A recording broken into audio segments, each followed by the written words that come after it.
Assalamualaikum warahmatullahi wabarakatuh. Alhamdulillahilladzi asra bi'abdihi laylan minal masjidil haram ilal masjidil aqsa. Wassalatu wassalamu ala sayyidina Muhammadin alladzi la yantiqu anil hawa in huwa illa wahyu yuha. Wa ala alihi wa sahbihi alladhina hum fi mahabbatihi kazar'in akhraja syat'ah fa'azarahu fastaghladha fastawa. Rabbi shrah li sadri wa yassir li amri wa hlul 'uqdatam min lisani yafqahu qawli.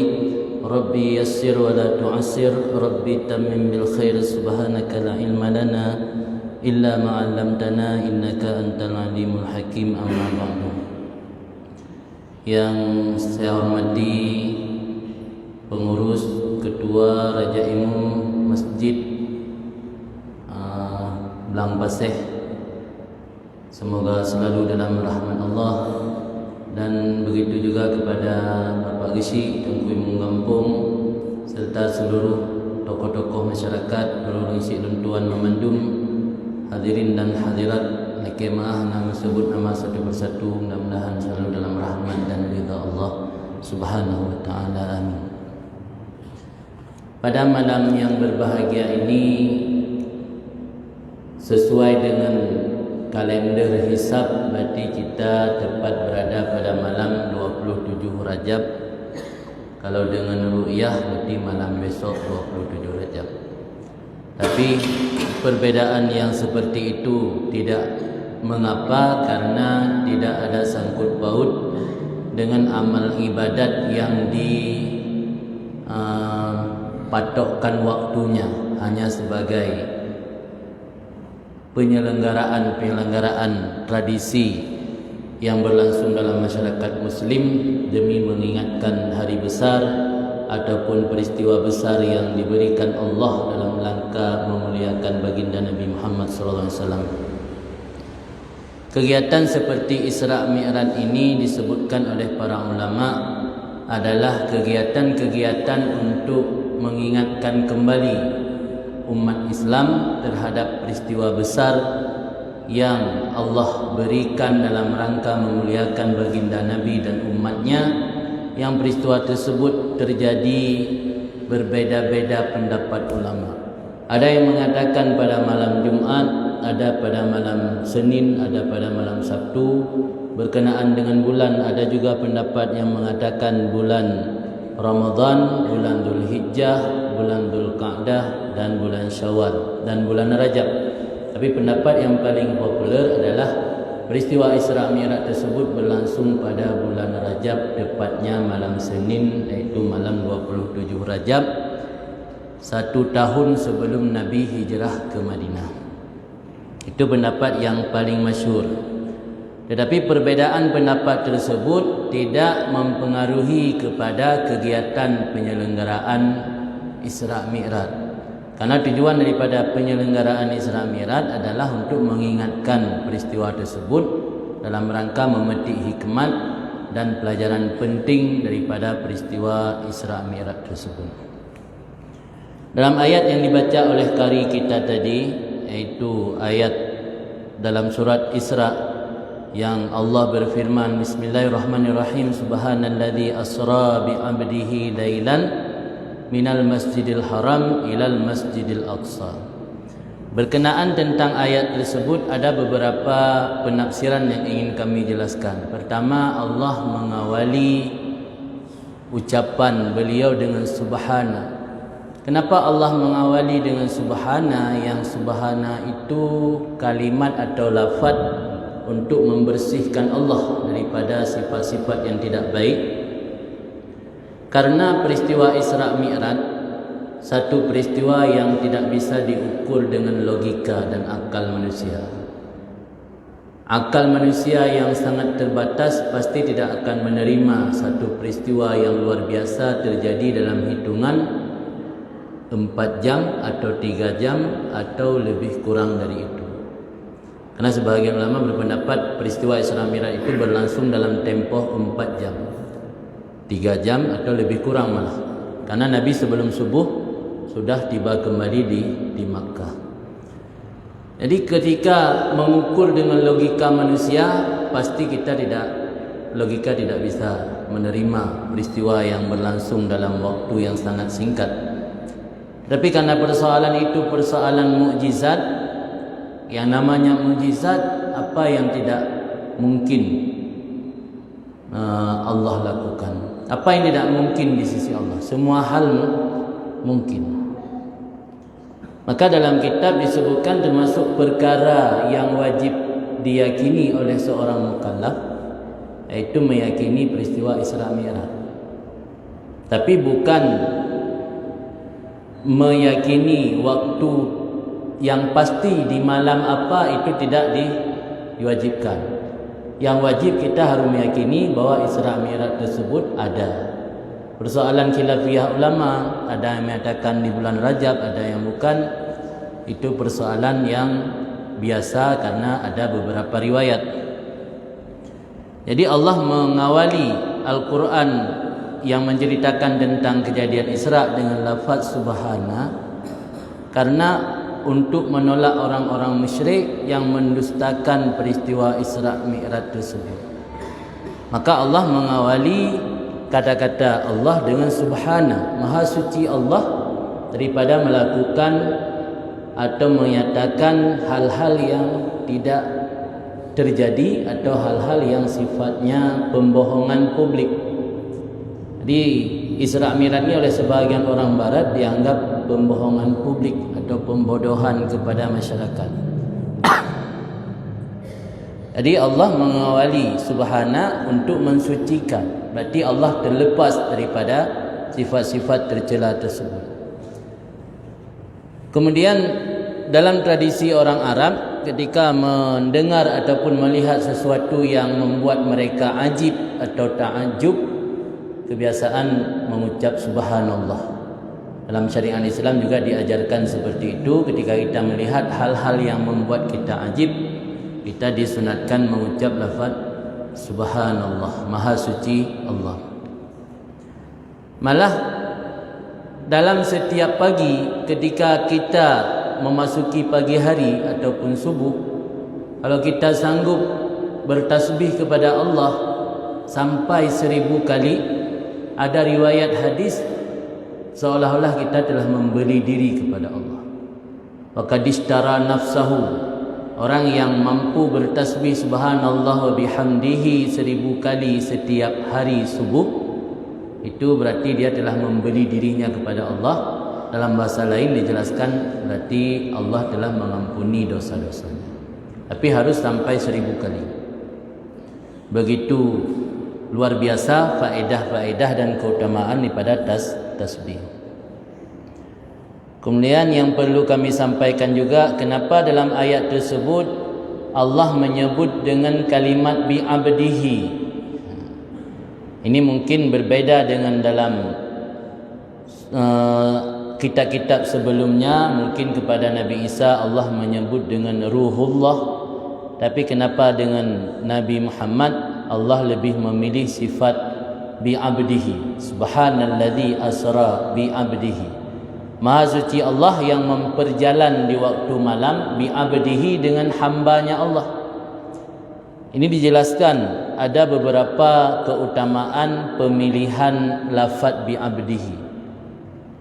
Karena kalau Allah menyebut dengan lafaz bihabibihi atau birasulihi, ini umat akan berpikiran berarti seolah-olah Rasul ini adalah titisan daripada Tuhan. Sebagaimana keyakinan sebagian orang Nasrani, Isa adalah titisan dari Tuhan. Maka Allah menyebut kalimat bi'abdi, berarti Muhammadlah hamba, bukan titisan Tuhan, bukan penjelmaan daripada Tuhan, tapi Muhammad adalah abdihi, hambanya Allah. Kenapa lafaz hamba yang disebut?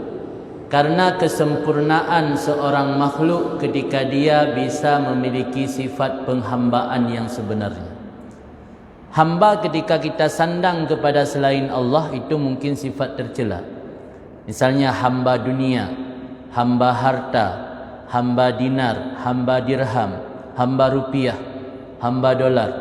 Itu mungkin satu sifat yang memiliki arti penghinaan. Tapi ketika hamba tersebut disandarkan kepada Allah, Abdullah, hamba yang memiliki sifat paling rendah, tetapi ketika disandarkan kepada Allah yang paling tinggi, dia memiliki arti pengertian yang sempurna. Karena titik kesempurnaan seorang hamba itu ketika dia memiliki ubudiyah. Karena ubudiyah itu lawan daripada kata uluhiyah. Uluhiyah itu sifat ketuhanan, ubudiyah itu sifat kehambaan. Maka Allah menyebut nama Nabi kita dalam ayat tersebut dan dalam beberapa ayat yang lain dengan nama abdihi, abdun, hamba.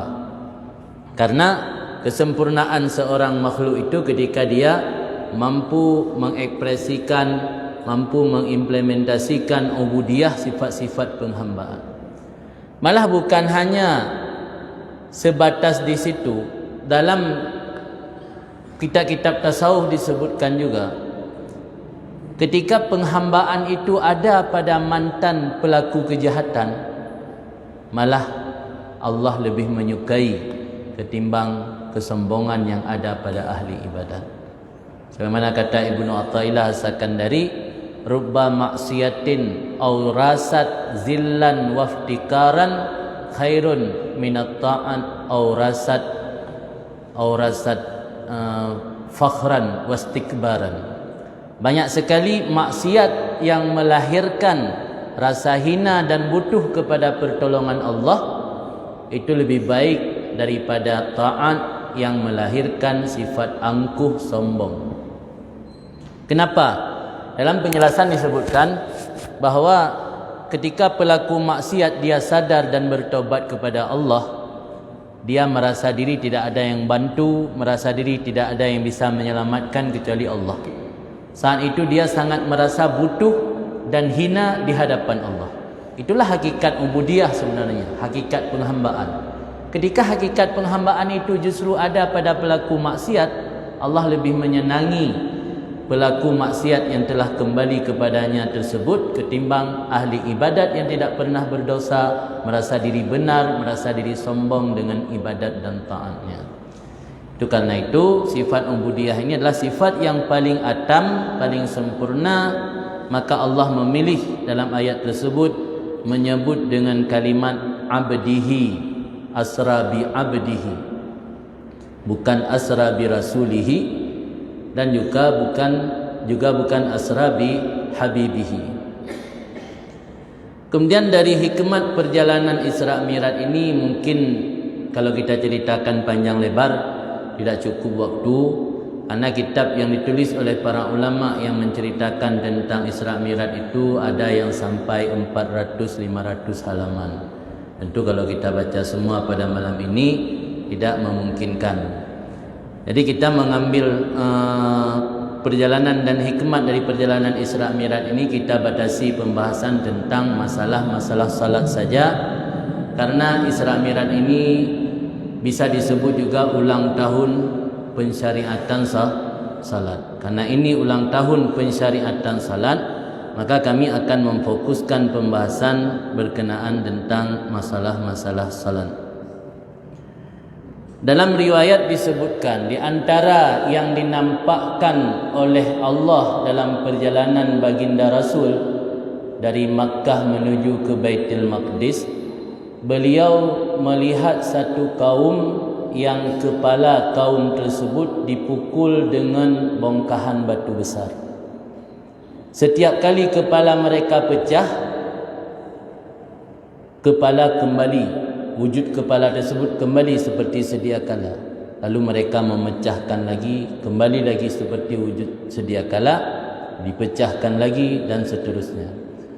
Rasul bertanya kepada Jibril, siapa mereka itu wahai Jibril? Jibril berkata, haula alladzina tatasaqalu ru'usuhum anis salatil maktubah. Mereka adalah orang-orang yang kepalanya berat dalam menunaikan salat yang diwajibkan. Dia orang yang malas mengerjakan salat, orang yang merasa berat untuk melaksanakan salat padahal hanya butuh waktu 5 menit, katakanlah paling lama 10 menit. Itulah yang digambarkan oleh Allah pada Rasulullah, orang yang memukul kepala kepada bongkahan batu. Ternyata sebelum kita lahir, Allah sudah menampakkan gambaran-gambaran perbuatan umat Nabi Muhammad. Itu ada disebutkan 3 kali Allah nampakkan gambaran umat Nabi Muhammad. Pertama pada malam Isra, kedua ketika Nabi sudah di alam barzah. Sekarang Nabi di alam barzah. Itu apa yang dilakukan oleh umat beliau, Allah nampakkan kepada beliau. Sebelum kita terlahir, yang dinampakkan Allah pada malam Isra gambaran saja. Tapi ketika kita sudah terlahir dan melakukan amal, apakah amal buruk, amal saleh, Allah nampakkan kepada Nabi di alam barzah. Ketika dibangkit hari kiamat, baru Nabi bertemu langsung dengan pemilik amal. Maka disebutkan alangkah berbahagia ketika kita bertemu Rasulullah, kalau saat sebelum bertemu Allah selalu menampakkan amal yang membahagiakan hati Rasulullah. Jadi 3 kali kita bertemu dengan Rasul, bertemu langsung di hari kiamat, dinampakkan hakikat amal kita ketika di alam barzah Rasulullah, didampakkan gambaran. Kalau gambaran berarti belum wujud. Gambaran tentang amal umat Nabi Muhammad sudah dinampakkan kepada Nabi pada malam Isra.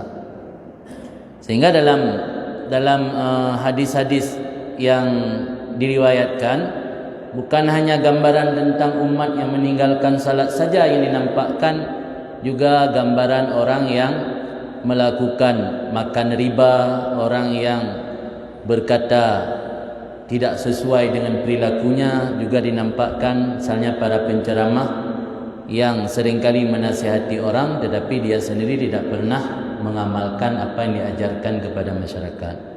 Ini juga adalah gambaran-gambaran umat Nabi yang dinampakkan kepada Nabi pada malam Isra. Kira-kira apa saja efek negatif atau efek buruk daripada meninggalkan salat? Jadi kita sudah membaca bahwa gambaran yang dinampakkan tentang kondisi umat, orang yang menabrakkan kepalanya kepada bongkahan batu sehingga kepala pecah, itu adalah orang yang merasa berat melaksanakan ibadat salat fardu. Dalam kitab Irsyadul Ibad karya Syekh Zainuddin Al-Malibari, dalam bab Fadlis Salatil Maktubah, dijelaskan ada 15 siksaan yang akan diberikan kepada orang-orang yang meninggalkan salat. Dari 15 siksaan tersebut, 6 siksaan ketika di dunia, 3 siksaan ketika meninggal, 3 siksaan ketika di alam kubur, dan 3 siksaan ketika dibangkitkan dari dalam kubur. 6 siksaan di dunia. Pertama, dicabut keberkahan umur. Dicabut keberkahan umur karena sering meninggalkan salat. Apa maksud keberkahan? Keberkahan kalau dalam bahasa Arab didefinisikan, al-barakah itu maknanya ziyadatul khair wa dawam, bertambah kebaikan dan terus menerus dalam kebaikan, itu disebut barakah. Mungkin kita sering mendengar orang sering berkata umurnya barakah, hartanya barakah, anaknya barakah, usahanya barakah. Itu artinya makna daripada barakah atau ngacehkeun berkat umum adalah dalam umur yang pendek atau umur yang panjang selalu mengalir kebaikan. Jadi patokan bukan panjang dan pendek umur tetapi kebaikan. Sebab orang yang panjang umur tapi hana kebaikan, yang hana barakah. Yang barakah adalah orang yang selalu dalam kebaikan walau umur pendek. Kita sering mendengar Imam Nawawi. Beliau di samping fuqaha juga ahli hadis, dan beliau menulis penjelasan kitab Sahih Muslim, ditulis oleh beliau sampai beberapa puluh jilid syarah daripada Sahih Muslim. Beliau umur sangat singkat, cuma 40 tahun. Tapi karya beliau yang beliau hidup di abad ke-6 sampai sekarang masih dipelajari. Sangat singkat umur beliau, tapi karya beliau masih dipelajari bukan hanya di negeri kita, juga di Timur Tengah ataupun di mana-mana. Itulah gambaran daripada umur yang sangat pendek tapi barakahnya luar biasa. Jadi Allah mencabut keberkahan umur karena seseorang meninggalkan salat. Malah saking tidak barakatnya umur, apapun yang kita cita-citakan biasanya terlambat sampai. Ada satu hadis yang berbunyi, la yazalu qaumun yata'akharuna hatta yuakhirahumullah. Senantiasa satu masyarakat, satu kaum yata'akharuna, mengundur-undur waktu salat, hatta yuakhirahumullah, sehingga Allah mengundur-undur hajat mereka. Kadang-kadang kita telat sampai keinginan, terlambat sampai apa yang kita cita-citakan, akibat atau efek daripada mengundur-undur salat. Maka usahakan salat jangan diundur kecuali memang ada uzur. Dalam ajaran kita mazhab Syafi'i ada dua kewajiban ketika masuk waktu salat. Kalau tidak melaksanakan salat langsung, ada satu kewajiban lagi yang mungkin sebahagian masyarakat belum pernah mengetahui, disebut dengan kewajiban berazam. Itu dalam fikih disebut. Maksud berazam, ketika kita mendengar suara azan, karena kita mungkin masih ada pekerjaan yang perlu dituntaskan, belum sempat ke masjid, belum sempat melaksanakan fardu salat, wajib atas kita berazam. Mana azam? Bertekad dalam hati, salat ini akan saya kerjakan dalam waktu. Kalau tidak, membiarkan waktu berlalu tanpa azam, itu satu dosa. Walaupun kita sempat melaksanakan salat. Misalnya zuhur pukul 1, dah sembahyang tanya apa? 2 ke mentan lawate. Tapi dari puasa sampai ke pukul 2 nyan tanya lam dosa, menyo hana tak azam. Jadi azam yang kewajiban yang lain. Jadi salat juga wajib, berazam juga wajib. Kan biasa tengok hotel banazan hana tak sembahyang aju, nak sibuk tak selesai le bacutut. Alah sambil tahu rumah tak pajobu tak pukul 2, 3 dah sembahyang. Hana bupu karena memang wate zuhur, watenya muasa. Waktu muasa, waktu ibadat yang waktunya lebih luas dari ukuran pelaksanaan ibadat. Itu disebut waktu muasa. Jadi ibadat ada yang waktu mudayyak berarti sempit, ada yang waktu muasa lebih luas. Lagi insya lebih luas waktu menjelang subuh baru berakhir. Tapi membiarkan waktu berlalu begitu saja tanpa ada azam, itu berdosa. Jadi ada kewajiban, di samping kewajiban salat juga kewajiban berazam. Minimal punya niat dalam hati, ya Allah, ini sudah datang panggilan salat fardu, saya bertekad dalam hati akan mengerjakannya dalam waktu. Artinya hendak rumpak pubut begitu ban azan, tapi tak azam lang hati, lung pubut lam wate. Podua mentan wate, polhe mentan wate, ini poput beri masa. Sebab kamu dia poput lewat baca, beri masa. Berarti selama golong azam mentan wate luhu dina kewajiban azam. Itu mungkin yang kadang-kadang kita lalai ataupun belum mengetahui. Kemudian yang kedua, siksaan di dunia bagi orang yang meninggalkan salat, dihilangkan tanda-tanda kesalihan di wajahnya. Gadah ia muka, gadah cahaya yang Allah berikan kepada orang yang melaksanakan wuduk dan salat. Gadah tanda-tanda kesalihan. Dalam bahasa Aceh biasa nak istilah urang tuhakeun dia tahu muka ai mujakab neraka. Yang kemah. Jadi nak istilah bahasa urang tuha zamankeun mujakab neraka. Kiban maksud mujakab lu nampung. Mungkin hanadu tanda-tanda saleh. Ada murung dadakalan mabetat kulit gaknya kadang-kadang agak gelap, tapi dadakalan wajah meri, wajah nanur, meri wajah cahaya, meri wajah kenang ismayang. Wajah teduh. Yang maksud dihilangkan tanda-tanda kesalehan. Kemudian yang ketiga, segala amal baik tidak akan mendapatkan pahala. Jadi artinya amal ibadat yang tanya pubut na yang hanya sebatas gugur kewajiban dan dosa. Tapi bonus yang Allah janjikan pada amal kebaikan tersebut hana merumpau. Jadi dia tanya tinggal sembahyang hana arti dah buat ibadah lain. Nya dalam bulan Ramadan le dah kalan urang puasa tapi sembahyang hana. Yang ibadat puasa hanya sebatas gugur kewajiban. Arti kata orang akhirat waktu teruk bak pos pemeriksaan puasa hanya lewat. Karena ada puasa dalam bulan Ramadan. Tapi gara-gara hana ada sembahyang, keutamaan dan bonus yang Allah janjikan kepada orang puasa kadang-kadang hana merumpau sebab hana ada sembahyang. Yang makna amal baik tidak akan mendapat pahala karena hana sembahyang. Karena sembahyangnya perkara pertama yang dihisap Allah, yang diperiksa orang akhirat yang pertama kali sembahyang. Dan sembahyang menyamai dengan syahadah ni, beriringan dengan syahadah.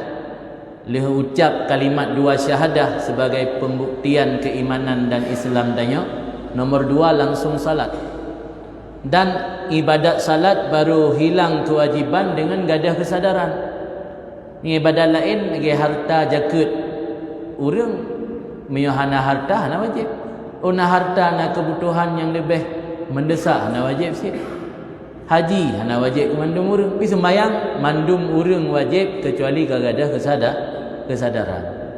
Maka dalam bahasa Aceh nak istilah orang tu pungo-pungoro je mengambil wajib sembahyang. Memang orang pungo orang hana wajib sembahyang ni. Lama hana pungo mendana kesadaran, meski sakit sekalipun asal dalam gadah kesadaran ke dalam ruang ICU tetap wajib sembahyang. Aidang jeduk, haiduk terbang yang isyarah dibolehkan. Kemudian siksaan di dunia yang keempat, doa tidak dikabulkan Allah. Nyola orang yang temanyang kadang-kadang kahek dalam doa hana get petrol oleh Allah. Kadang-kadang ibadat salat tanya sering tinggal. Orang yang sering meninggalkan salat nya mendoa nak kabul oleh Allah. Hana nak kabul oleh Allah karena pengaruh sering meninggalkan sembahyang. Kemudian tidak mendapatkan bagian doa dari doanya orang-orang saleh. Nah orang saleh gem doa mesti. Lil muslimin wal muslimat wal mu'minin wal mu'minat. Kan biasa dalam doa dia dalam doa kerotok kan. Allahumma ufir lil muslimin wal muslimat. Ya Allah ni ampun dosa orang muslim agama orang muslimin. Yang doa-doa orang saleh yang dikabulkan oleh Allah hana roh tanya. Gepa kecuali dia. Karena siksaan daripada hana sembahyang.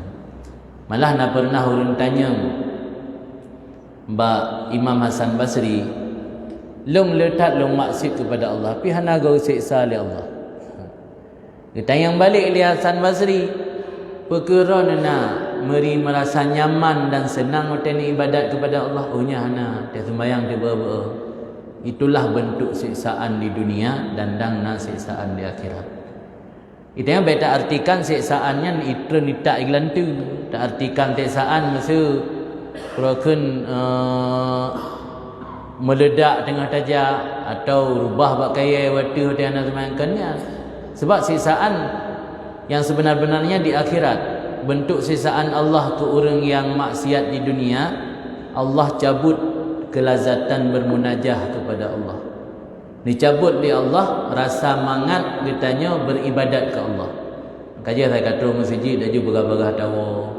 Dia sembahyang dah juga begah-begah le. Dia panjang bacaan imam nyanyi ke masalah. Dicabut rasa lazatnya hanali. Yang rasa apa bentuk siksaan daripada dosa yang dia kerjakan. Kemudian yang keenam, siksaan di dunia bagi orang yang meninggalkan salat dibenci oleh kebanyakan orang. Sebab yang lam bahasa yang memberikan dalam hati orang agar mencintai kita, senang kepada kita, Allah sebenarnya. Karena Allah pemilik hati, Allah yang membolak-balikkan hati manusia.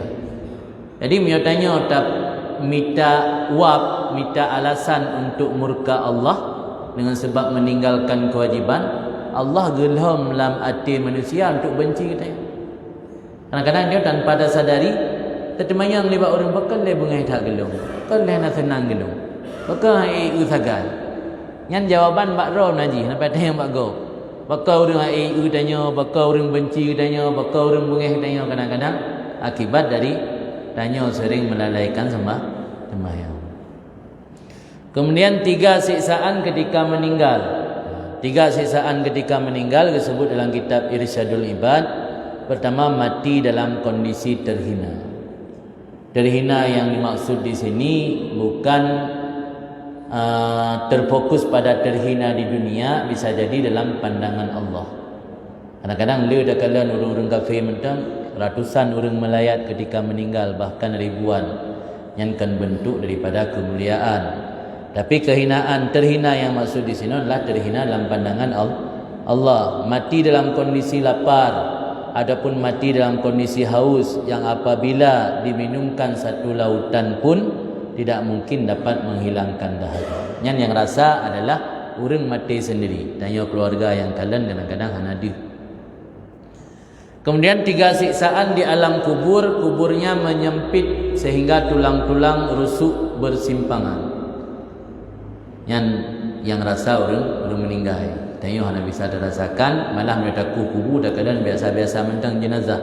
Karena yang termasuk dalam alam gaib. Kemudian ruang kubur dipenuhi api sehingga sehari-hari hidup bergelimangan di atas bara api. Yang pi alam gaib. Jadi tak aku huruf orang yang meninggal hana semayang, hana dia aku inan. Yang peleter rukuk tak payah ada kekeh watik. Hana jecok dalam kubur. Kemudian kelak di alam kubur ditemani ular besar utusan Allah yang diberi nama ular tersebut Asy-Syuja' Al-Aqra, yang menemani tayu selama dalam kubur. 3 siksaan ketika dibangkitkan dari kubur menuju kepada padang mahsyar. Pertama, hisab yang berat karena langsung berhadapan dengan pertanyaan tentang salat.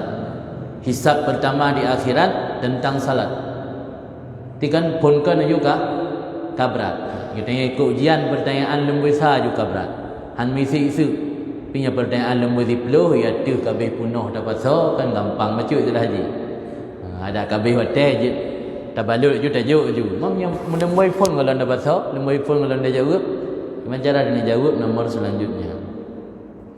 Dan kedua dibenci Allah, yang ketiga dimasukkan ke dalam neraka. Yang secara umum, karena apapun amal kesalahan yang kita pubut dalam dunia pasti akan dihukum dengan neraka oleh Allah Subhanahu Wa Taala. Yang mungkin sepintas tentang hukuman-hukuman bagi orang yang melalaikan salat.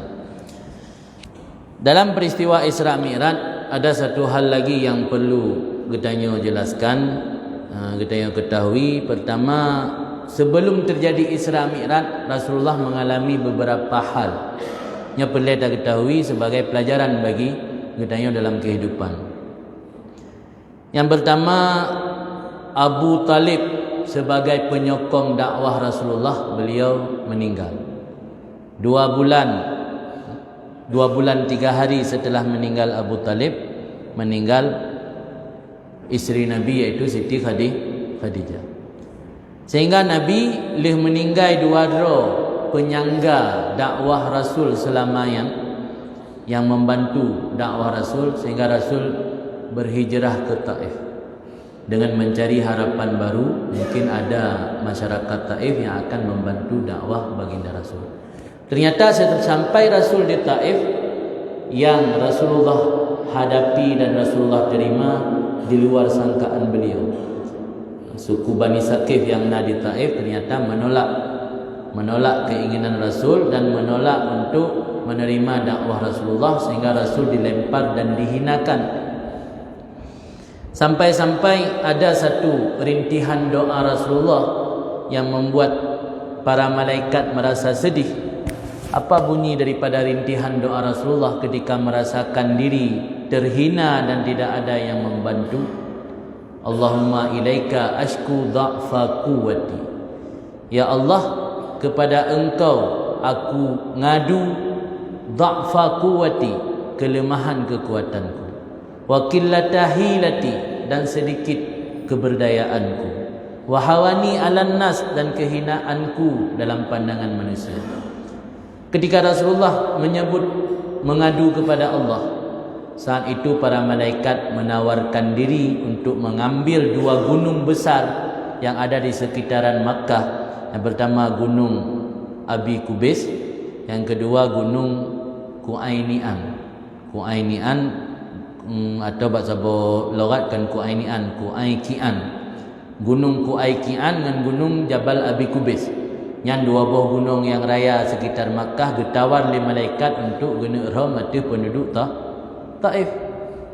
Tapi apa jawaban Rasulullah ketika nak tawaran lagi yang nekun li Rasul, Allahumma hadi qaumi fa innahum la ya'lamun. Ya Allah, beri hidayah kepada kaumku karena mereka tidak mengetahui apa-apa. Beri hidayah kepada kaumku karena mereka tidak mengetahui apa-apa. Arju ayyukhrijallah min aslabihim. Aku berharap Allah keluarkan daripada sulbi mereka itu penduduk Taif may ya'budullah wahdah, orang yang menyembah Allah saja, wala yusyriku bihi syai'an, dan tidak pernah mempersekutukan Allah. Itu harapan Rasulullah ketika beliau menerima penghinaan daripada kaum Bani Sakif yang ada di Taif.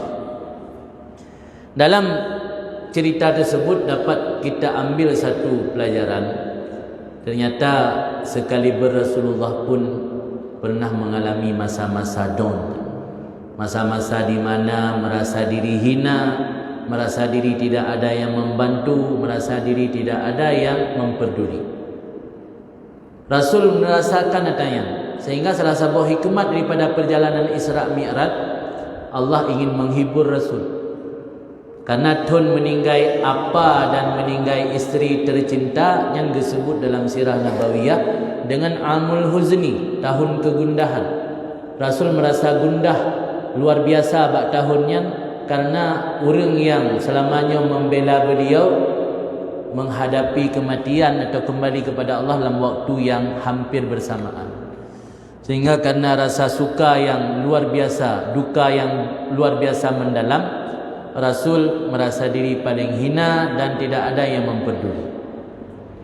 Tapi satu pelajaran penting yang bisa kita ambil di situ, ternyata saat kita tidak lagi berharap kepada manusia, saat itu Allah mengambil dan menyampaikan apapun yang kita inginkan.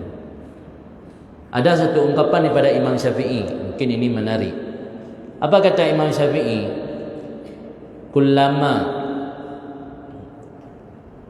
Kullama ta'allaqta, kapan-kapan engkau sangkutkan, engkau ikatkan hatimu dengan selain Allah, azaqakallah murrat ta'alluq. Maksudnya Allah akan merasakan kepadamu pahitnya rasa bergantung kepada manusia. Kapan-kapan kita bergantung hati, tergantung harapan bak manusia, Allah geperasa bak tanya pahit bak tergantung harapan bak manusia, sehingga apa yang terharap hantuk. Kenapa? Karena Allah merasa cemburu ketika ada hamba menggantungkan harapan kepada selain Allah. Bisa saja saat Khadijah dan Abu Talib mentang udip, Rasul sebagai hamba Allah yang memiliki sifat manusia, walau beliau hamba sempurna tapi memiliki sifat manusia, nak sedih, nak butuh kepada tempat curhat, nak butuh kepada tempat pegahai. Mungkin Rasul watayan hana 30% berharap kepada Allah karena nak sedikit menaruh harapan kepada Khadijah, menaruh harapan kepada Abu Talib. Tapi ketika Allah nicok pulang dua orangnya, Abu Talib nicok pulang, Khadijah nicok pulang, Rasulullah dapat berharap kecuali ba Allah tu. Watayan ke Allah baru menghibur Rasulullah dengan angkat derajat Rasul, dilakukan Isra dan Mi'raj, perjalanan istimewa yang belum pernah Nabi li Allah walau ke Rasul-Rasul sebelumnya. Itu salah satu pelajaran penting yang kita ambil.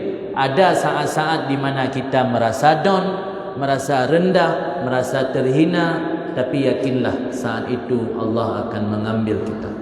Saat itu Allah akan menyampaikan apapun keinginan kita. Banyak orang kadang-kadang berdoa kepada Allah tapi tidak sepenuh hati. Kadang-kadang dalam hati dia mentang tingat kebantuannya, dia tak melaki kepada Allah. Malah dalam baca dalam sebuah kitab dijelaskan Saat dah baca iyyaka na'budu wa iyyaka nasta'in, yang artinya akan engkau kami sembah dan akan engkau, kepada engkau kami memohon pertolongan. Ini nama malaikat yang ngekun di samping tanya kadzabta, bohong kamu. Karena mulut berkata akan engkau kami sembah dan kepada engkau kami memohon pertolongan. Padahal kadang-kadang tengah takun natanyan mentang lam hati tanya mentang tingat kebantuan-bantuan orang lain. Mentang berat berharap kepada bantuan-bantuan manusia. Ini pelajaran penting. Saat kita tanya hanale so bantu, yakinlah saatnya mungkin Allah akan membantu. Sebab dalam ayat disebutkan orang baru ijabah doa oleh Allah saat ittirar. Ittirarnya berhajat secara mendesak. Kalau berhajat mendesak ke Allah, yang kadang-kadang salah satu syarat makbul doa. Jadi doa hana diterima, kadang-kadang bisa jadi hana sepenuh hati berdoa. Tapi saat orang yang hana pat harapnya pembuktian di lapangan letak. Nak cerita ngelung belum pegah orang. Gaknya tidak utang ngan gop, hana pat li mulake lake bantu, i telefon le urang pautang menyopoh le urang Jumaat tu yang menyopoh le Jumaat intit dalam tungku ya juk yum tanah berarti tanah luncuk pulang hana jadeh lung pulau. Patai lengian tho yang dilake bantu hana sanggup sehingga melake ba Allah.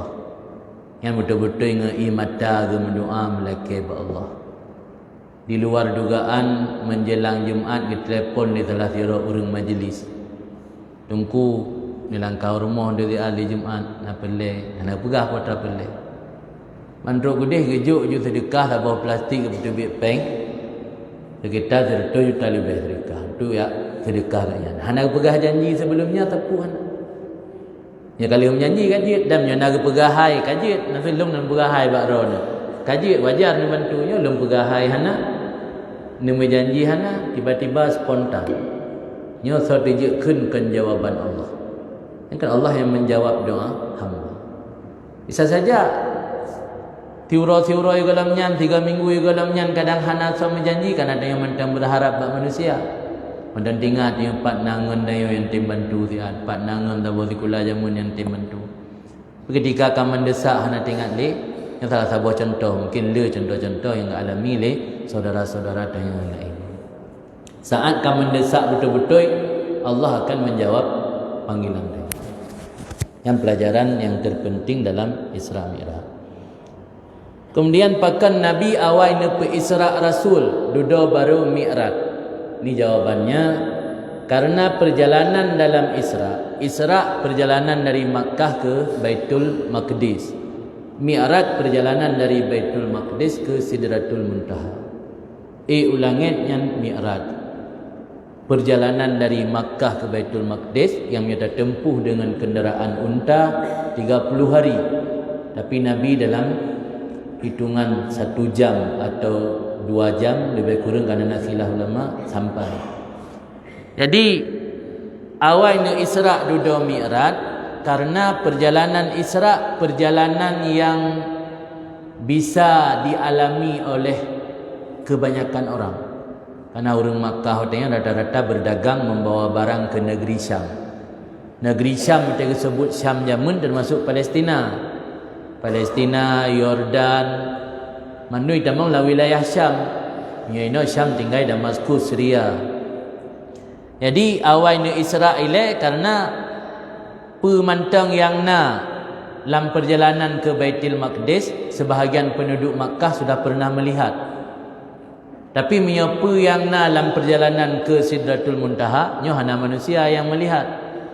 Jadi ketika Rasul sampaikan kepada masyarakat Quraisy, karena sebahagian tokoh-tokoh Quraisy yang kali pernah jauh Baitul Maqdis, patai genuk temayang lirungan, pak teh hidup tamih teh pintu Baitul Maqdis, Rasul jut menjawab karena kali pernah nekala.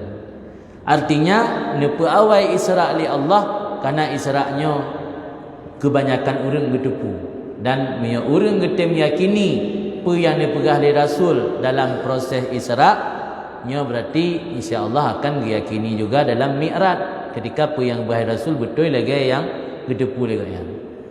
Tapi menyaurah hana getim yakini, kayak contoh model Abu Lahab mana yakin, yang tetap ada barang gapu bahai Rasul, tetap han yakini.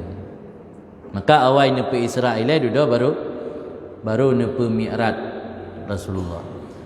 Kemudian pelajaran Mi'raj yang berkenaan dengan sembahyang, nyona pada pelajaran karena dia fokus ke masalah sembahyang. Hana terbahas masalah-masalah lain. Hana nasibate. Pelajaran Isra Mi'raj yang berkenaan tentang sembahyang oleh para ulama menyebutkan bahawa Mi'raj adalah termasuk pelajaran dan memiliki keterikatan yang kuat antara Mi'raj dengan sembahyang. Sehingga Mi'raj Rasulullah sepakat ulama bil ruh wa bil jasad, dengan ruh dan jasad. Malam riwayat na dua ga Mi'raj Rasul. Na Mi'raj dengan roh, na Mi'raj dengan jasad dan ruh. Mi'raj dengan jasad dan ruh malam 27. Mi'raj dengan ruh sebelumnya. Bahkan Allah nepu Mi'raj Rasul dengan ruh sebelum jasad dan ruh, supaya Rasul tidak merasa kaget dengan hal-hal yang luar biasa yang tidak pernah terbayangkan. Jadi dia nekalan neraka, nekalan alam-alam gaib, baik merasa terkejut. Makanya pemi'raj Rasul ia dalam mi'raj ubibut, na mi'raj dengan roh dia.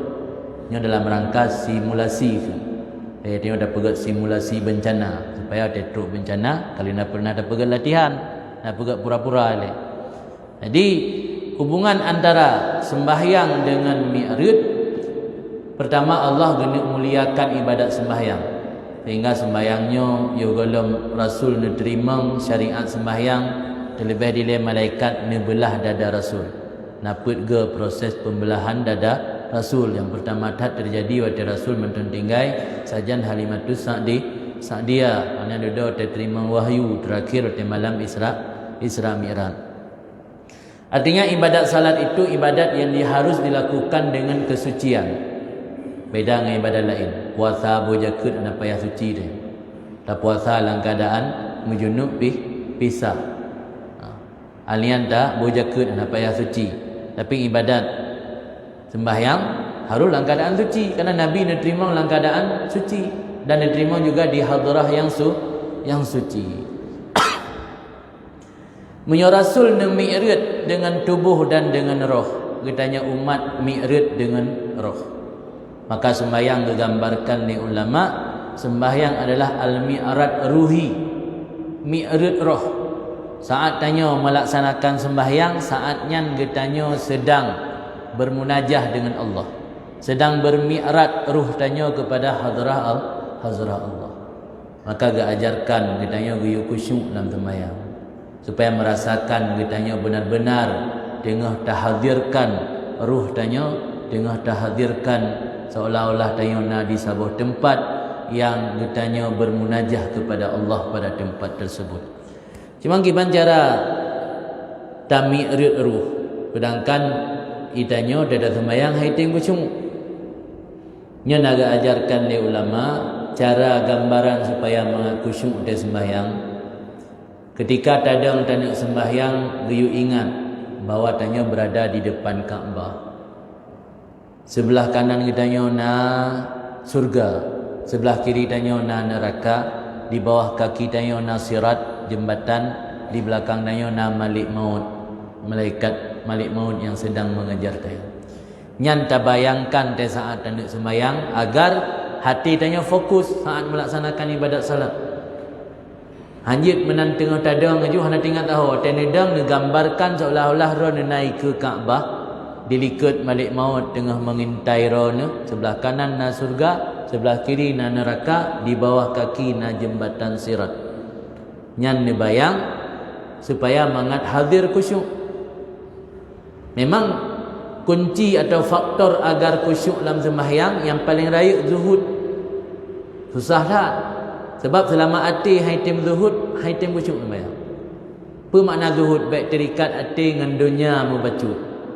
Pada dakalan penjelasan zuhud dalam kitab, musifat muh dan batik bersama. Mia tidang tem tipakmu yang dalam zuhud. Yang tipak batal biasa dah lewat aja. Mia meh tipak ru tidang. Dia akan memeh pi, meon biru mampu dibem tipak ru tidang dia kata. Nada fikir bertacak bubai. Mia on merah biasa nak fikir le langsung cak. Nanti dia mentang lagi kan dalam zuhud. Susah memang. Sebab kunci untuk khusyuk dalam sembahyang, kunci paling besar zuhud. Ya ketikanya dalam tak aplikasikan kehidupan zuhud dalam kehidupan dia. Imam Ghazali gak ajarkan usahakan leboh tempat berkhusyuk. Tak berkhusyuk dari awal sembahyang sampai salim, usahakan leboh tempat. Terleboh tempat pertama ketika membaca wajjahtu wajhiya lilladzi fataras samawati wal ard, yang dalam doa iftitah, yang arti daripada ungkapan tersebut wajjahtu wajhiya, aku hadap tubuhku, wajahku, zatku di hadapan Allah yang menciptakan langit dan bumi. Ketika mulut terucap wajjahtu wajhiya, hati berhudur, berfokus, hati tengah-tengah orang lain. Tengok tengah dakun lun hadap wajah lun di hadapan Tuhan yang menciptakan langit dan bumi. Hati tengah-tengah nak janji dengan gai pray buat kafe. Sebab benda kalau nak sembahyang masa dia nak balah. Tak jauh telefon dia ke pray belum sembahyang dia tak. Ni pray yunan pesan ni makanan. Pesan ni aja. Babah dia berkata wajah tu wajhiya, hati dia tengah-tengah ke ngon gai pray. Sebab benda kalau nak sembahyang ni telefon dia ngon. Ni jak ibu berah kena pun. Yang berarti kan kalau bahasa Melayu cakap tak serupa bikin. Maksud cakap tak serupa bikin, haba hanya cocok membuat. Haba wajjahtu wajhiya lilladzi fatara samawati wal ard. Buat tanya, hati tanya tengah hana fokus ke Allah. Maka usahakan saat baca wajjahtu wajhiya berhudur hati, berfokus hati. Kemudian tempat yang kedua kepada Imam Ghazali ketika baca iyyaka na'budu wa iyyaka nasta'in. Yang dalam surat Al-Fatihah. Berarti yang sembahyang per rakaat, perga nada baca dia. Yang saat baca iyyaka na'budu wa iyyaka nasta'in, yang usahakan berhuzur hati. Yang kedua ketika baca assalamu alayka ayuhan nabi, atau tahiyat. Baik tahiyat awal maupun tahiyat akhir. Karena yang memberi salim kepada nabi. Nabi adalah perantara antara manusia dengan Allah. Maka salah satu hikmat pakan wate truk langit ketujuh, Jibril hanali kedampingi Nabi untuk mi'raj ke tempat paling terakhir sehingga Nabi naik sidra. Hikmat ini adalah untuk menyampaikan bahawa wasilah perantara antara hamba dengan Allah hanya satu, Rasulullah, hanya yang lain. Perantara antara tanya dengan Allah cuma satu, iaitu Nabi Muhammad. Maka ketika Nabi salim ke beliau, usahakan dalam keadaan huzur hati. Nabi salim ke Nabi, dia hanya tinggal fikiran tengah orang lain. Tapi bersesuai antara apa yang diucapkan oleh lidah dengan apa yang dalam hati dia. Yang mungkin sepintas tentang persoalan Isra Mi'raj. Kemudian yang kedua, boleh juga sampaikan bacut karenanya menjelang bulan Ramadan ada beberapa hal yang perlu kita persiapkan menjelang Ramadan. Ada persiapan mental, persiapan spiritual dan persiapan yang lain-lainnya. Pertama, menyangkut dengan persiapan mental dan spiritual, di samping kita jaga kesihatan juga kita persiapkan diri dengan ilmu dan keyakinan bahawa bulan Ramadan adalah bulan di mana Allah memberi ganjaran kepada kebaikan yang luar biasa. Sebab nyanyian hana ada depu, hana motivasi daya untuk memperbanyak amal ibadat dalam bulan Ramadan. Antara lain sebuah hadis riwayat daripada Rasulullah bahawa dalam bulan Ramadan Allah gegandakan amal fardu lagi 70 boh amal fardu yang lain. Sabah fardu nak kerjakan dalam Ramadan lagi 70 boh fardu di luar Ramadan. Sabah buat sunat nak kerjakan dalam Ramadan sama lagi fardu di luar Ramadan. Jadi ni baik oleh Allah. Menyo di luar Ramadan bandingan antara perbuatan wajib dengan sunat, sabah buat wajib sama lagi 70 boh buat sunat.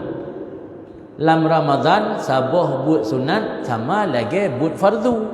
Artinya sabah buat sunat dapat buat sama lagi 70 boh buat sunat. sabah but fardu dah pubut sama lagi 70 buah but fardu di luar Ramadan. Yang ban kelebihan dalam bulan Ramadan.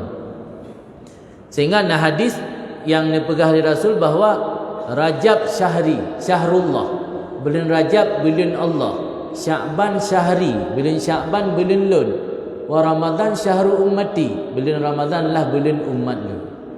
Itu makna dari lehboh ungkapannya. Bulan Rajab ni pegah oleh Nabi bulan Allah, karena dalam bulan Rajab letat Allah ni bebas urang daripada api neraka. Sehingga nasabah riwayat hadis aksiru fi Rajab minal istighfar, berbanyak oleh kalian dalam bulan Rajab daripada istighfar. Karena dalam bulan Rajabnya Allah memiliki utaka yang kalimat jamak mufradih atiq, artinya dalam bahasa tanya urang gemerdekakan dari api neraka. Karena dalam bulan Rajab Allah memiliki orang-orang yang dimerdekakan daripada api neraka setiap saat. Sehingga ulama awal berdoa gelake bermati dalam bulan Rajab. Talain Imam Syafi'i, Abu Hanifah, Imam Muslim, Imam Nawawi yang termasuk ulama-ulama yang meninggal dalam bulan Rajab karena berharap menjadi bahagian daripada orang yang Allah merdekakan daripada api neraka. Maka dalam bulan Rajab ulama dianjurkan diperbanyak istighfar. Kan ada dengar istighfar Rajab. Oh haid dah istighfar Rajab panjang tal, istighfar biasa anda astagfirullahalazim. Dikurung-kurung istighfar astagfirullah. Oh dah tim baca boleh baca tu astagfirullahalazim. Dah tim dah mahlam astagfirullahalazim alladzi la ilaha illa wal hayyul qayyum wa atubu ilaih. Nasyid Sayyidul Istighfar. Sayyidul Istighfarnya dalam hadis dipegah barangkasa dibaca Sayyidul Istighfar lehega bunga, lehega seput yang meninggal orangnya Allah ampunkan daripada dosa-dosa. Yang Sayyidul Istighfarnya pangulai istighfar. Uro na pangulai uro Jumaat, pangulai bulan Ramadan, pangulai Rasul Nabi Muhammad. Na pangulai istighfar. Pangulai istighfar itu Allahumma anta rabbi la ilaha illa anta khalaqtani wa ana abduka wa ana ala ahdika wa wa'dika mastata'tu. A'udzu bika min syarri ma sana'tu abu'u laka bi ni'matika alayya wa abu'u bi dhanbi faghfirli fa innahu la yaghfiru dzunuba illa anta. Yang lang majmu' syarif nam tulis dia tunggu keadaan kembali yang baca lehega bunga lehega sebut yang insyaallah dalam bulan Rajab mudah-mudahan Allah hapus dosa-dosa dia dan lebih kebebasan daripada api neraka. Bulan Sya'ban yang mungkin hanatib boleh kata tamang lang Sya'ban lekun dalam hadis syahri bulan lun. Bahkan Nabi ni pegah Sya'ban bulan lun karena tren ayat disyariatkan selawat innallaha wa malaikatahu yusalluna 'alan nabi ya ayyuhalladzina amanu sallu 'alaihi wa sallimu taslima bab bulan Sya'ban. Maka bulan Sya'bannya bulan di mana Allah mengangkat derajat Rasul dengan disyariatkan salawat. Yang salawat tersebut salah satu perintah Allah yang Allah sendiri juga mengerjakannya. Walaupun mungkin beda cara bersalawat Allah kerana kita yang salawat. Allah makna Allah bersalawat kepada Nabi memberi rahmat yang luar biasa. Jadi mia sembahyang Allah ni istilah dalam bahasa agama Allah ni sembahyang, Allah ni puasa, Allah ni berzakat, Allah berhaji. Tapi Allah juga bersalawat. Di salawatnya adalah amal ibadat yang Allah syariatkan kepada umat Allah dan para malaikat juga melakukannya. Jadi karena bulan Sya'ban bulan disyariat salawat, maka istilah Sya'bannya bulan Rasul. Adapun Ramadan adalah bulan Allah memberikan keberkahan dan kelebihan fadilah keutamaan luar biasa kepada umat, maka nekun dengan bulan umat Rasul. Atau dalam bahasa lain menandakan oleh ulama bulan Rajabnya bulan menanam tanaman, bulan Sya'ban bulan menyiram tanaman, bulan Ramadan bulan memetik tanaman, memetik hasil atau panen. Tapi sayang masyarakat kitanya kebanyakan baru gepula kebaikan dalam bulan Ramadan. Di kapan memetiknya? Kita dah baca kehidupan para salafus saleh, orang yang mulai perbanyak amal kebaikan dari bulan Rajab. Kerana bulan Ramadan baru mulai. Itu yang bulan Ramadan baru dah mulai, idam 20 yang akhir hanalid. sibuk dengan persiapan hari raya. Jadi menyodari Rajab kada pula kebaikan, lam Sya'ban ta siram supaya mangat subur, bila Ramadan tinggal memetik hasil. Dan salah satu mungkin tradisi masyarakat Dayo yang sulit untuk dah hilangkan kesibukan menjelang lebaran. Sangat disayangkan menjelang lebaran saat-saat finish. Saat-saat finish Allah genetuk bila Ramadan saatnya obral kebaikan-kebaikan yang luar biasa. Sayang masyarakat Dayo hana memanfaatkan waktu yang sibuk dengan aktiviti-aktiviti lain. Itu sebuah tradisi yang memang sulit untuk dihilangkan. Jadi cerita bagok baca sebagai motivasi dan mungkin walau ada juga perubahan secara gampang pribadi Dayo mungkin saja. 2 tahun yang kau ikut hotel lunjak nang royaman nungkalan tradisi masyarakat ideh urangnya hana sibuk dro menjelang uro raya, karena uro raya urangnya yang besar-besaran hotel puasa 6. Puasa 6 baru urangnya uro raya besar-besaran. Musuh singa uro raya yang diisi dengan sembahyang Id, alian paling bersalaman bersama keluarga, singa langsung cok puasa. Uro raya ke-8 atau ke-10 baru buka open house, buka pintu rumah lebar-lebar untuk terima tamu. Artinya malam 27, 28, 29 sampai malam terakhir Ramadan urangnya sibuk dengan ibadat. Ya tengok rata rumah sibuk buka kuih kan, sibuk buka timpan. Mulai uro 28, 29 ya orang yang nak semesi kan sibuk meminta lemah. Mulai malam 25 malam 20 sawat tu kan sibuk minta lemah. Dengan agak berawih, dengan lambu lemah kan, dengan berdepak yung lemah. Pajan dia bertemu sili dengan 28 kamu kamu kan. Kan sebuah tradisi sulit memang untuk tak robah dan sulit. Tapi walaupun demikian, long pegahnya ke motivasi tanya paling tidak dalam keluarga usahakan sesibuk apapun saat-saat finish di akhir Ramadan pergunakan untuk kebaikan, untuk qiyamul lail, tadabbur Quran, tawirid, zikir segala macam, karena yang saat-saat finish, saat-saat terakhir. Karena yang terkadang bak negara tanya susah tak akan menjelang akhirnya orang mandrawai mungkin dengan terbosu itu. Ya, malam-malam 27, malam 20 kurung tak akhir tinggal yang kubilia dengan ilmu. Ala nalai kami sibuk mendung. Memang sulit dah berantas. Tapi walaupun lagi kan harus tak upayakan agar kehidupan yang semakin hari semakin baik. Jadi hikmat terbesar daripada Isra Mi'raj lah bagaimana katanya memi'ratkan roh.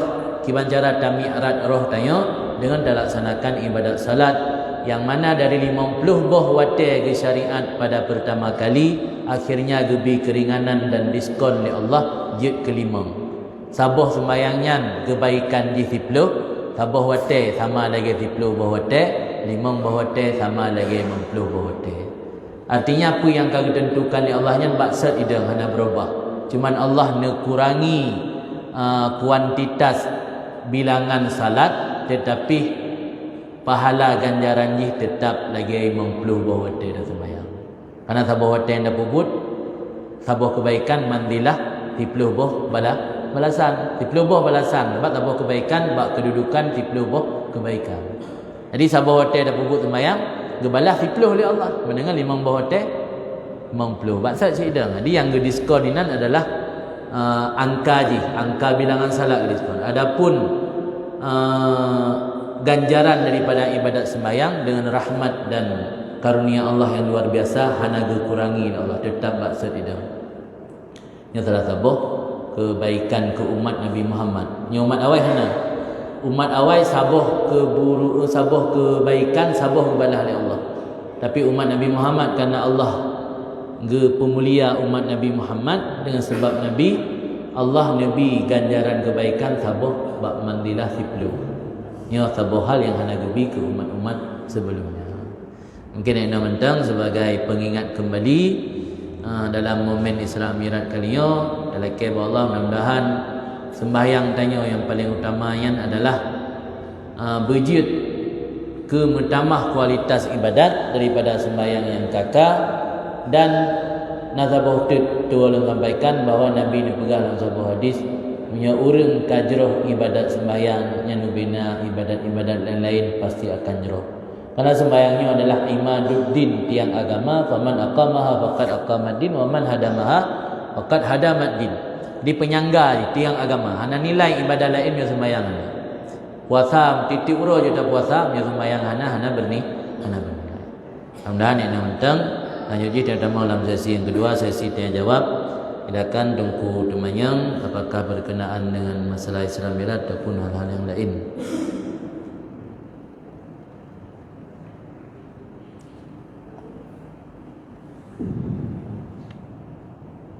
Baik, terima kasih kita ucapkan kepada Abi yang sudah menjelaskan tentang Isra dan Mi'raj, salat dan sebagainya. Jadi kepada masyarakat yang berhubungan langsung dengan Nabi, kamu silakan. Ini dialog menyuti langsung tadi.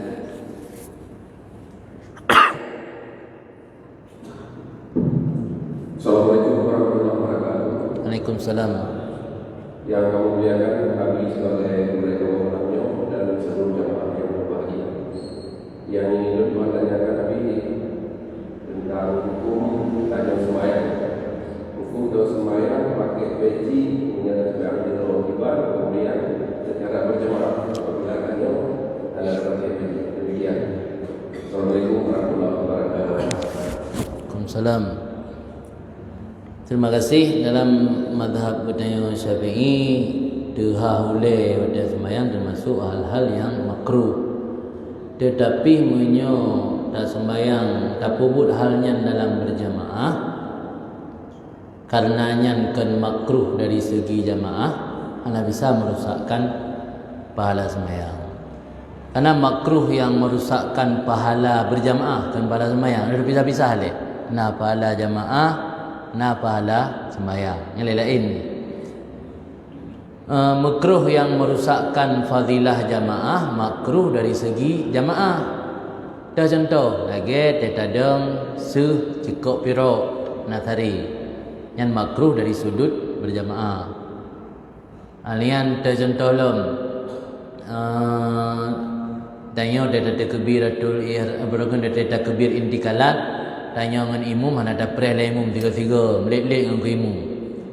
Alian dengan imam le baca Fatihah nak pergi ke tempatan kadang ke makmum tu baca Fatihah langsung sambung ayat aju.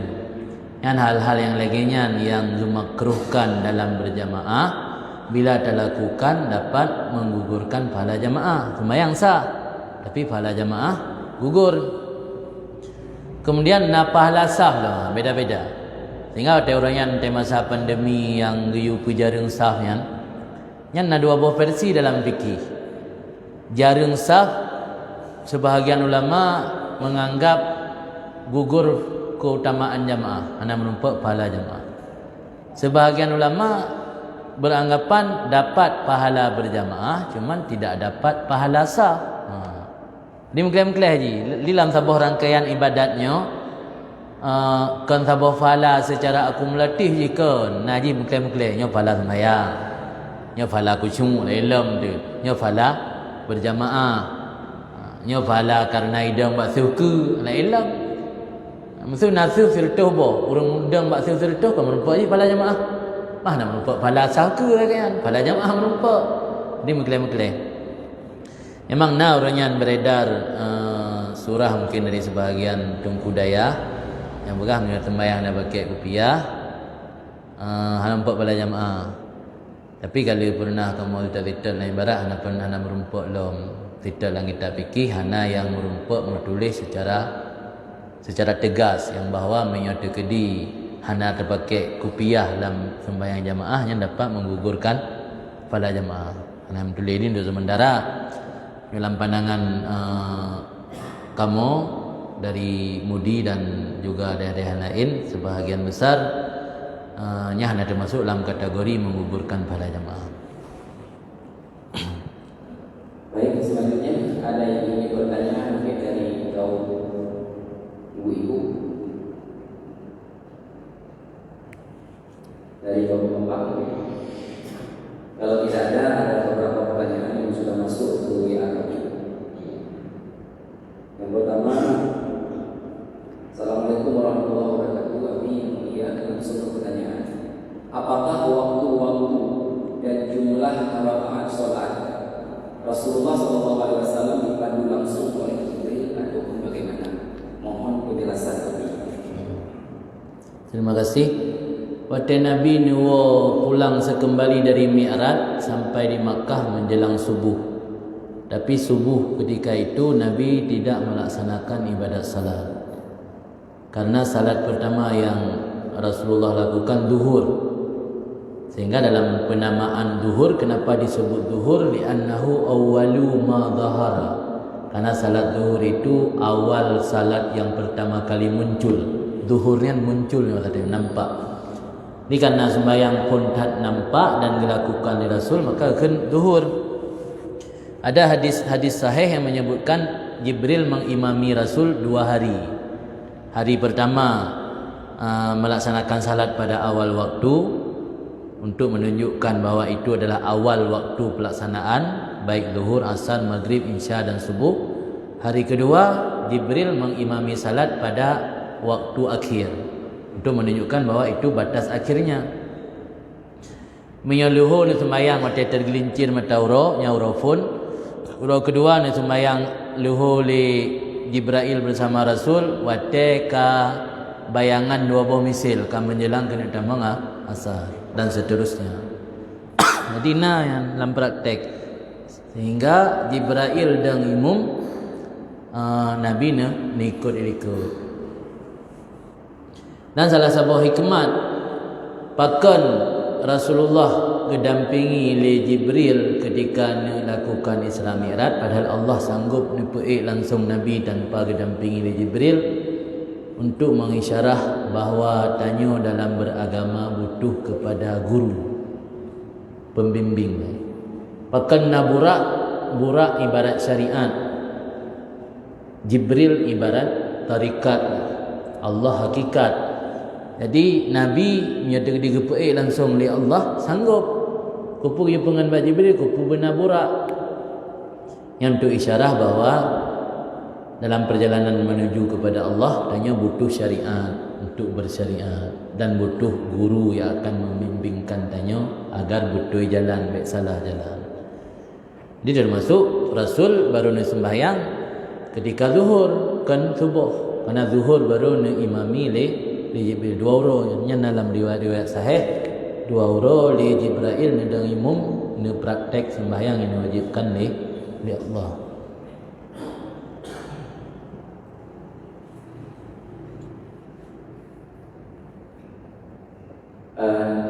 Ada yang namanya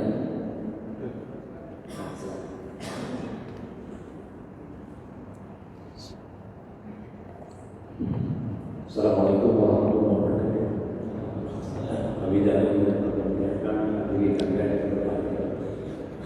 mungkin baju menyangkut dengan pertanyaan kelas. Apakah ketika baginda Rasulullah SAW menerima perintah Allah, maka Rasul bertemu dengan Allah secara langsung? Terima kasih. Yang wajib tak ikut ditanya Rasul nak dilakukan Mi'raj. Partner yang terima kewajiban sembahyang mbak sebuah tempat yang kebunan Sidratul Muntaha.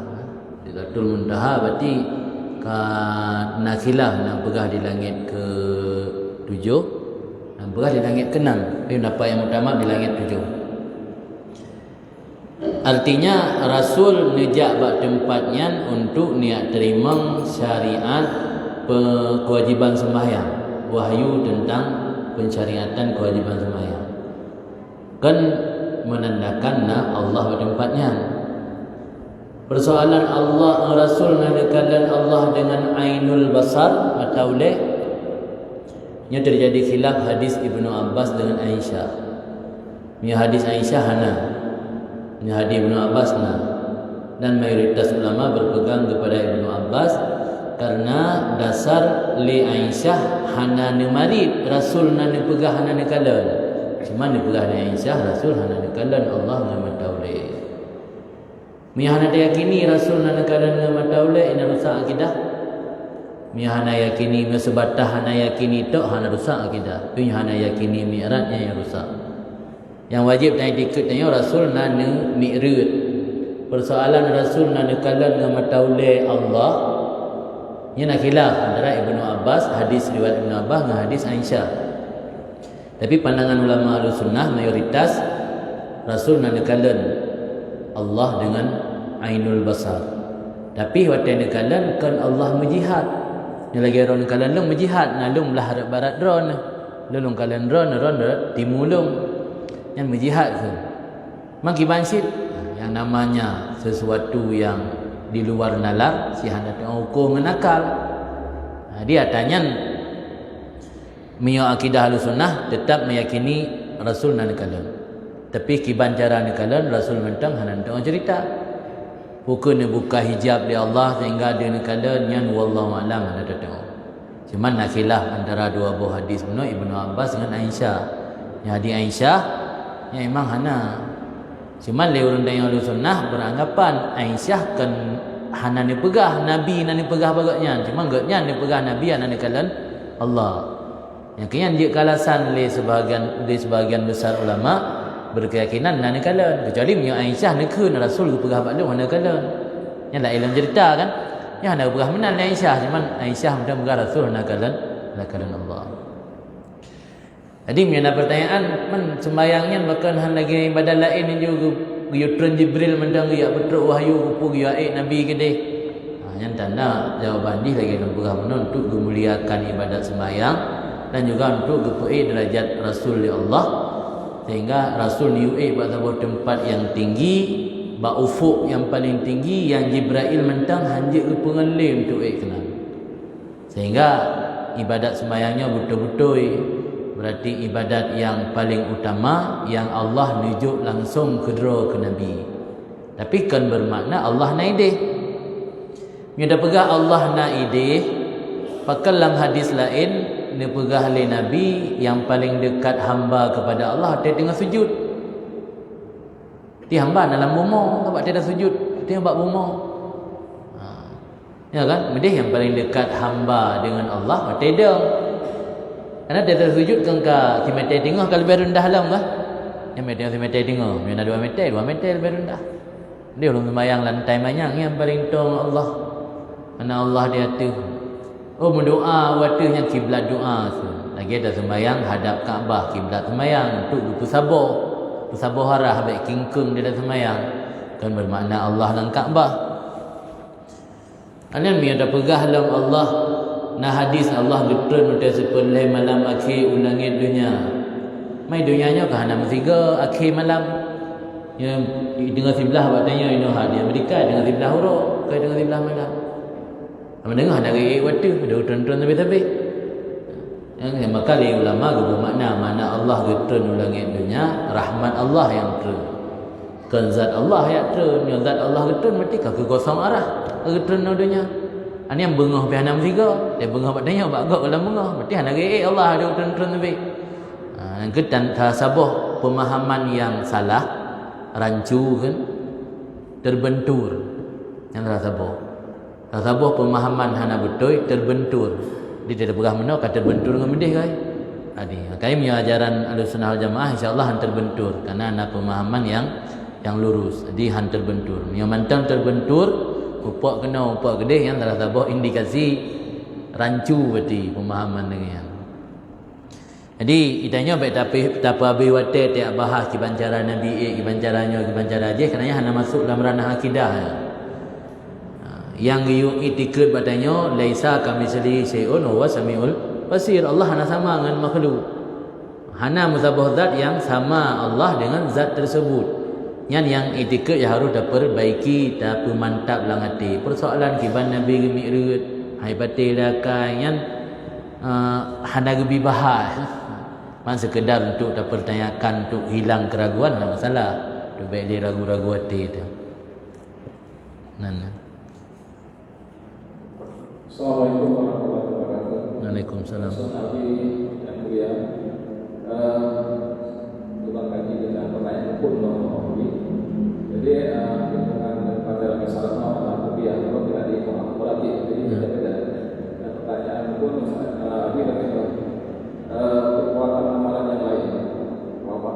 puasa, zakat, masalahnya tapi ketika salat anak-anak, apakah salat kumulatif memang yang lain hari lima kan?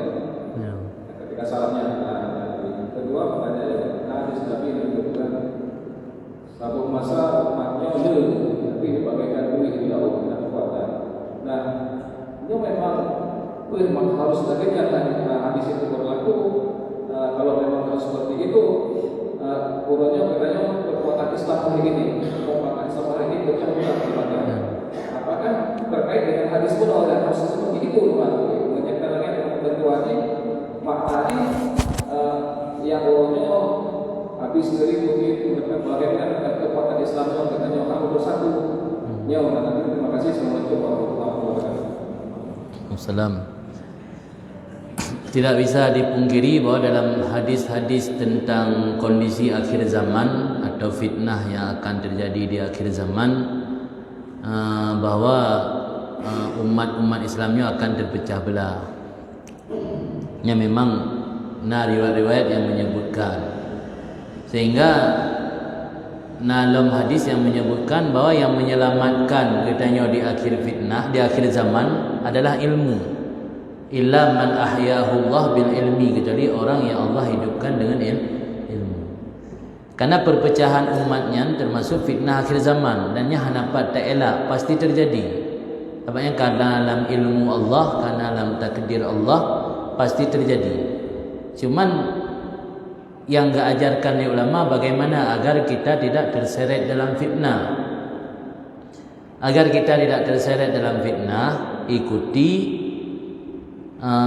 kebenaran, kenali kebenaran agar kita mengikuti yang benar. Ada salah seorang sahabat Nabi bernama Huzaifah bin Yaman. Beliau menyebutkan al-fitnatu la tadhurruka ma'arafta dinaka. Fitnah itu tidak akan membahayakan kamu selama kamu mengenal agama.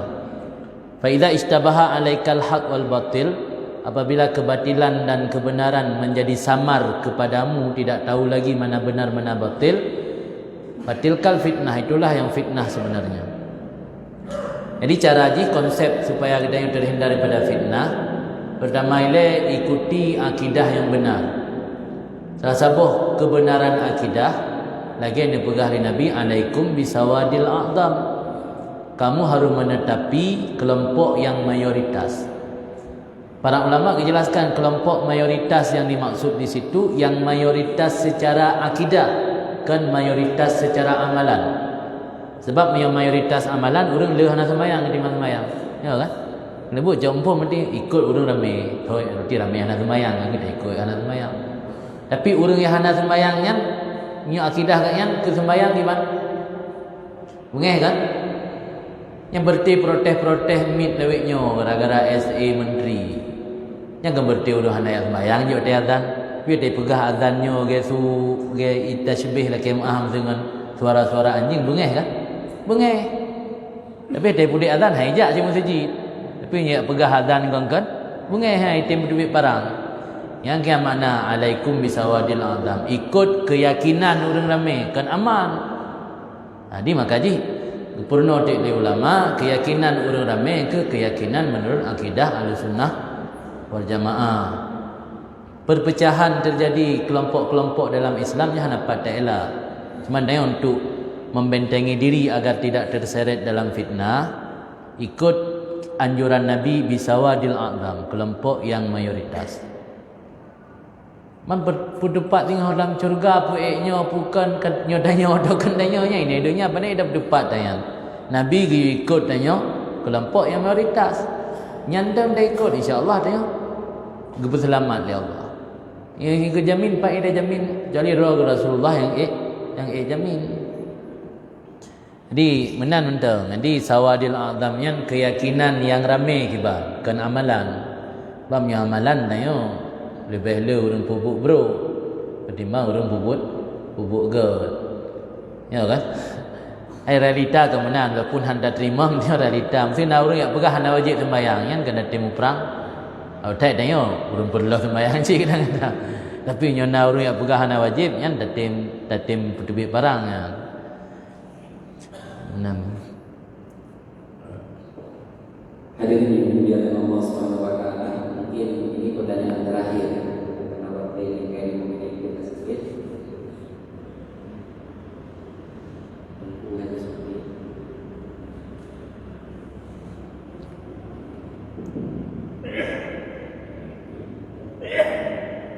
Assalamualaikum warahmatullahi wabarakatuh. Waalaikumsalam. Dimuliakan. Mungkin singkat dan langsung ke pertanyaan. Dari masa Rasulullah sampai kita nyawa, saatnya mungkin dalam umat muslimin ataupun umat Islam. Mungkin mohon maaf ya, sebutan apa yang paling cocok kita sebutkan kepada orang tua Rasulullah. Karena banyak pertanyaan yang kita kadang-kadang terbawa atau terseret kesesatan dengan jawaban-jawaban yang kadang-kadang merugikan akidah kita. Jadi itu saja pertanyaan. Assalamualaikum warahmatullahi wabarakatuh. Waalaikumsalam. Masalah orang isi Rasul dalam neraka, nyanyian. Yang masalahnya kah?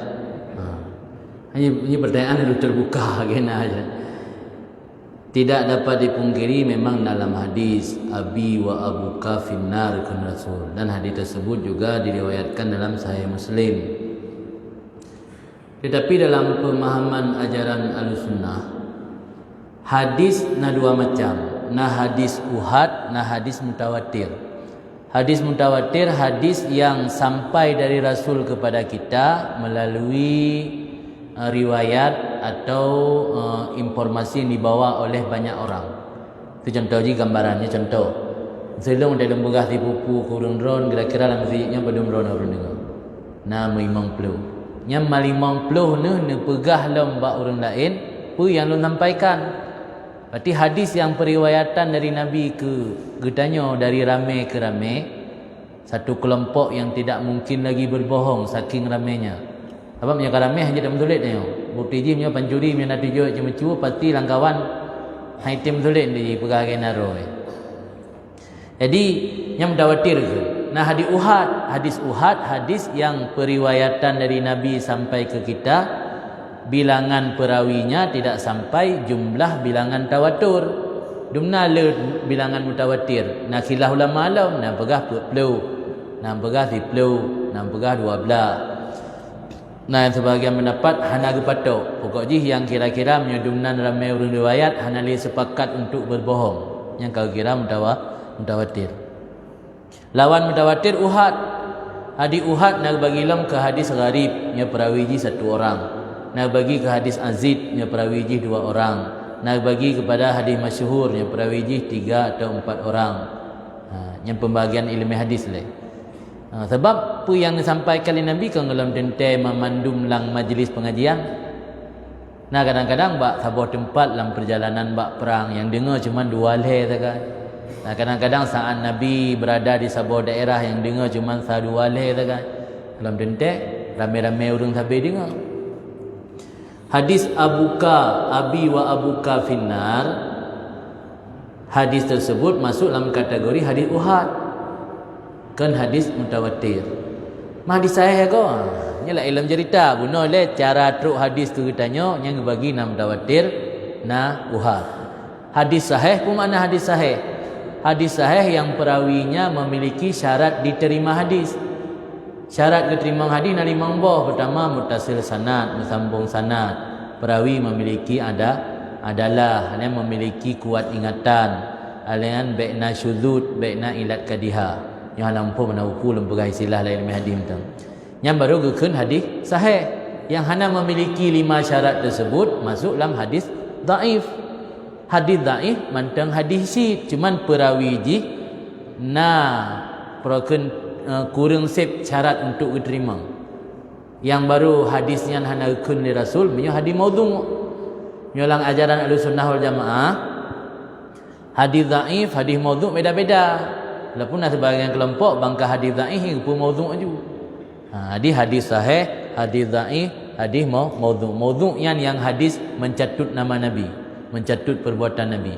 Mi hadis dhaif nya gara-gara perawi na bermasalah. Sebab lupa ingatan mentang nyanjik ke bermasalah nama hadis. Mesti orang dan riwayat hadis ribebo. kebetulan nasabah hadis 3 silap ron puba pulam ni. Yang walaupun nasabah hadis yang tak silap, hadis-hadis yang dikurut-kurut kurung botik je kelaih ni orang riwayat. Maka dengan karang kitab Sahih Bukhari, Sahih Muslim yang luar biasa menjaga hadis. Hadisnya mentang lang hafalan urang, hafalan kan tua mua orang. Habis lain hadis Nabi dum tak jai. Jadi lain hadisnya kan karena dicurigai dengan hadis atau kan perawinya bermasalah. Kembali ke persoalan mana?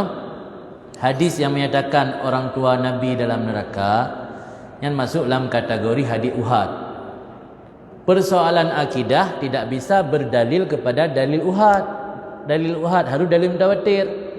Dalam Al-Quran Allah berfirman, wa ma kunna mu'adzibina hatta nab'asa rasula.